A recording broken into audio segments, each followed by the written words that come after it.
In this video, we're going to talk about everyone's favorite thing, which is word problems, and word problems that involve a system of equations. Alright, so before you do this, just make sure you know how to solve systems of equations, and make sure you just know the basics of creating a linear equation, but we're going to kind of talk about it in this video. Alright, so in this lesson, we're going to solve application problems. There's an infinite number of application problems that could come up, but just for this skill, I'm going to limit it to just 3 different types of scenarios. So there's not a bunch of different things you have to learn, but systems are a really big concept on the SAT, so you will kind of have to explore more things, but just for right now, as we're learning it, we'll stick to 3 different scenarios. So the first example is the break-even scenario. So this happens with businesses a lot. Your business costs money to start up. Every time you're making something, you spend money to make it, but then you sell it for more money, obviously, if you're a good business person. And you want to figure out, when are you going to start making money, right? I spent all this money building this business up. When am I going to start making money? So there's kind of 2 things that happen. You have your cost and revenue, which is the money you bring in. So for our problem, our cost, it costs $80 to start up this stuffed animal business, pretty cheap. And it costs $12 for each teddy bear you create. So $80 is not affected. No matter how many teddy bears I create, that $80 is fixed. It's not going to have a variable by it. But the 12 will, because every single time I increase another teddy bear, I'm going to multiply it by 12. All right, so that's my cost equation. The fixed 80, the number that's changing gets the variable, and I use B for bear. All right. What's revenue? Well, if you do nothing, you make no money. And then every time you sell a bear, you're going to make $20. So that's the number that's changing your revenue based on the number of bears you have. All right, so every bear you sell, you multiply it by 20. And then when do you break even? Really what you're looking for is when your revenue is bigger than your cost. That's when you're making money. But you break even right when these 2 things are equal to each other. So now I just have to set these equations equal.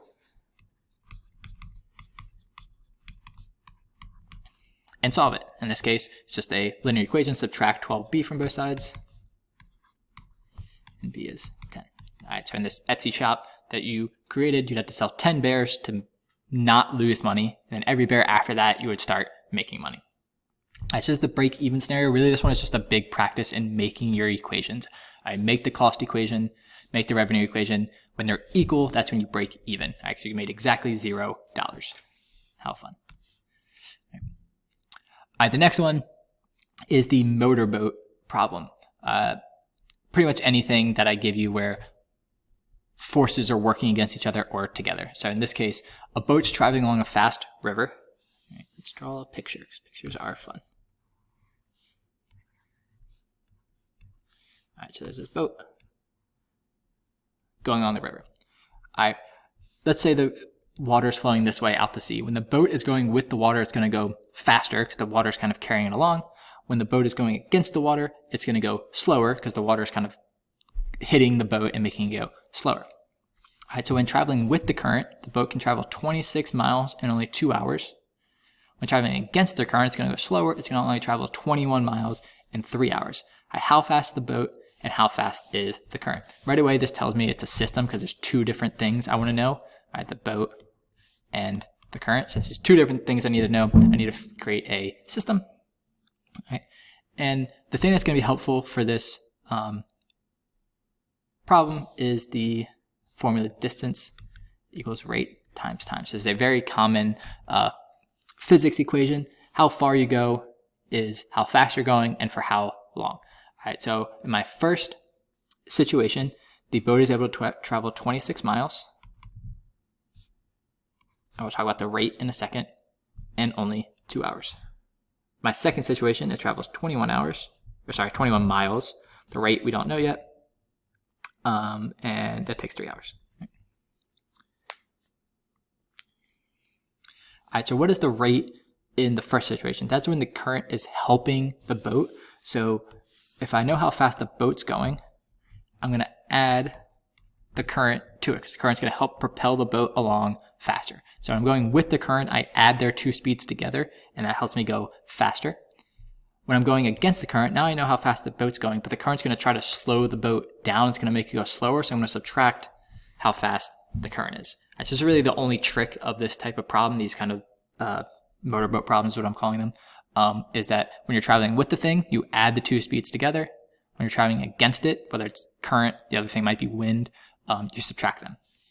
And then just a little bit of simplifying, these become 26 equals 2b plus 2c, and 21 is 3b minus 3c. Right? So that's how you create your systems. That's the kind of new part. From here, you just solve it using any of our methods. All right, which one do we want to solve for using substitution? Why not just like this b here? All right, so we're going to take 26 equals 2b plus 2c, subtract the 2c to the other side, and divide everything by 2. All right, so now we know the relationship for b. We plug that into the other bottom equation. Oops. All right, we know b, so no longer b is going to be 13 minus c. Remember to distribute, 39. All right, solving a linear equation, I'm going to move this 39 to the other side,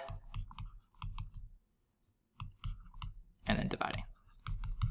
All right, so the current is going 3, based on our units, miles an hour is 3 miles per hour, and our boat can travel 13 minus c, 10. All right, so our boat can travel 10 miles per hour. All right, real quick, just make sure that makes sense. When we're traveling with the current, we're actually going 13 miles per hour. If we go 13 miles per hour for 2 hours, we go 26 miles. We're traveling against the current, 3 miles per hour is kind of getting cut off of our speed, so we're actually only going 7 miles per hour. Go 7 miles per hour for 3 hours, we go 21 miles. All right, so it makes sense. The only real trick of these problems is that kind of middle part here. All right, if you can remember that part, you can do these problems. And the last scenario you might get is the prices scenario. All right, you're doing something, going to a concert, buying food, some other thing, and there's 2 different prices for 2 different things. You want to figure out how much they cost. All right, so my first things, I'm trying to figure out how much hot dogs and chips cost. So for hot dogs, just use H. For chips, just use C. So I buy 3 hot dogs and I buy 2 bags of chips. That would equal $14. If I buy 2 hot dogs and 1 bag of chips, that would equal $9. How much does each item cost? Well, you can see just basically reading the sentence gives me my equation. I know how many hot dogs in each pair, how many chips in each pair, and how much they cost. All right, how am I going to solve this? I'm going to pick the easiest thing to solve for, which is that one C. C is 9 minus 2H. I'm going to plug that into my other equation.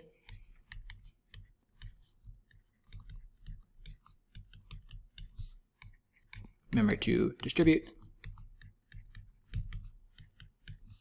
Combine the like terms and move this 18. So let's move the 18 first. That's going to become -4 over here. Combine the 2 terms. H is 4. So hot dog is $4. And now our chips are 9 minus 2 times 4 are $1. All right, and write that out as a sentence. Hot dogs, $4, and chips are $1. Right. And it's just double check to make sure. If I buy 3 hot dogs, that's $12. 2 chips, that's $2. Add those together, I get 14. So that one makes sense. 2 hot dogs is $8, and a bag of chips is $9. All right, so it does make sense. All right, so quick summary. Those are the only 3 types of scenarios I'm going to be asking. So it's a break-even one, which is just practice of making that cost and revenue function. Motorboat problem, which is really just a thing of knowing when you're going with the current, you add the rates. Going against the current, you subtract the rates.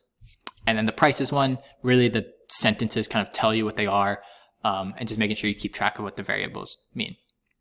You're not going to get credit for guessing and checking. So in the last problem, it could be like, what if hot dogs are 3 and chips are 2? That doesn't work. What if hot dogs are 5 and chips are 1? That doesn't work. 4 and 1, that does work. That doesn't give you credit. All right, you have to solve it by creating your equations and solving them. And always focus on creating your equations first. And then after you've created equations, worry about solving them. Don't try to do 2 things at once.